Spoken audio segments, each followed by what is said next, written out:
Now some question, what do you mean by Werner coordination theory. अभी जो वर्नियन coordination theory ये क्या थी, तो एक वर्नियर ने हमें थ्योरी दी थी, is the most important theory to explain the bonding and structure of a coordination compound. कि जो वर्नियर ने ये थ्योरी दी थी वो स्ट्रक्चर और कोऑर्डिनेशन कंपाउंड कैसा होगा उसे एक्सप्लेन करने के लिए हम उसे कहते हैं वर्नियर थ्योरी, या वर्नियर थ्योरी को कई बार हम ऐसे भी कहते हैं वर्नियर कोऑर्डिनेशन थ्योरी। अब इसके मेन पोस्टुलेट क्या थे, इसने हमसे क्या क्या कहा था। इसने फर्स्ट तो इसने ये कहा, in coordination compound metal item exhibit two type of a valency, primary and secondary valency. की कोई भी कोऑर्डिनेशन कंपाउंड होगा जो उसमें मेटल आयन होगा उसके बाद दो टाइप की क्या होंगी, वैलेंसी होगी। जो प्राइमरी वैलेंसी होगी वो आयोनाइजेबल होगी और हम and represent the oxidation state of a metal. की जो प्राइमरी वैलेंसी होगी आयोनाइजेबल होगी और वो ऑक्सीडेशन स्टेट बताएगी सेंट्रल मेटल का।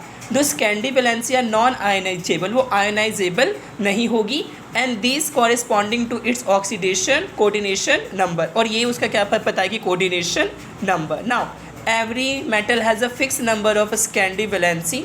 जो हर एक मेटल होगा जो उसकी सेकेंडरी वैलेंसी होगी फिक्स, बिकॉज इस कोऑर्डिनेशन नंबर इज फिक्स, क्योंकि उस कंपाउंड का कोऑर्डिनेशन नंबर क्या होगा, fix.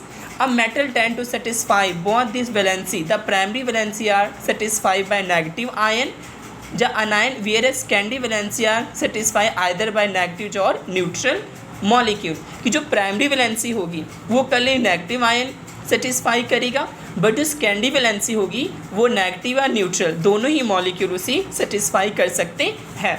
The primary valency are non directional, where secondary valency क्या होगी, डायरेक्शनल। की जो प्राइमरी वैलेंसी होगी उसमें कोई डायरेक्शन नहीं होंगे, बट जो सेकेंडरी वैलेंसी होगी वो क्या होगी, डायरेक्शनल होगी। The secondary valency are directional, so this lead to a definite geometry, means जो हमें ज्योमेट्री मिलेगी कोऑर्डिनेशन कंपाउंड की वो सेकेंडरी वैलेंसी के कारण मिलेगी। For example, if metal ion है 6 सेकेंडरी वैलेंसी, की कोई भी एक मेटल आयन है जिसकी वैलेंसी कितनी है 6, this are arrange octahedrally around the central metal ions, mean 6 है तो वो सेंट्रल मेटल आयन के अराउंड ऑक्टाहेड्रल क्या होगा, अरेंज होगा। If the metal ion has a 4 secondary valency, अगर 4 दे आर अरेंज टेट्राहेड्रल और square planar arrangement around the central metal. अगर 4 होगी सेकेंडरी वैलेंसी तो या तो वो टेट्राहेड्रल होगा या तो क्या होगा, वो स्केलर प्लेनर होगा। The secondary valency determine the stereochemistry of a complex, की जो सेकेंडरी वैलेंसी होगी वो स्टीरियोकेमिस्ट्री बताएगी आपके कॉम्प्लेक्स की। जो प्राइमरी वैलेंसी होती है हम उसको डॉट लाइन से शो करते हैं और जो सेकेंडरी वैलेंसी होती है उसको नॉर्मल लाइन से हम शो करते हैं।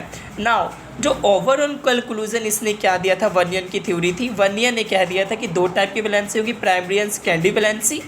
नाउ हम ट्रिक करेंगे, trick to draw structure moles of EgCl form conductivity based questions, ये हम नेक्स्ट पार्ट में करेंगे। मीन्स ओवरऑल हमने क्या किया, primary valency and secondary valency. Primary valency ionisable, non ionisable, negative ion के थ्रू होती है, ये पॉजिटिव और न्यूट्रल के थ्रू होती है। ये क्या बताती है हमें, ऑक्सीडेशन स्टेट। ये क्या बताती है हमें, कोऑर्डिनेशन नंबर। ये क्या होती है, नॉन डायरेक्शनल। ये क्या होती है, डायरेक्शनल। इसे शो करते हैं डॉट लाइन से, इसे शो करते हैं नॉर्मल लाइन से।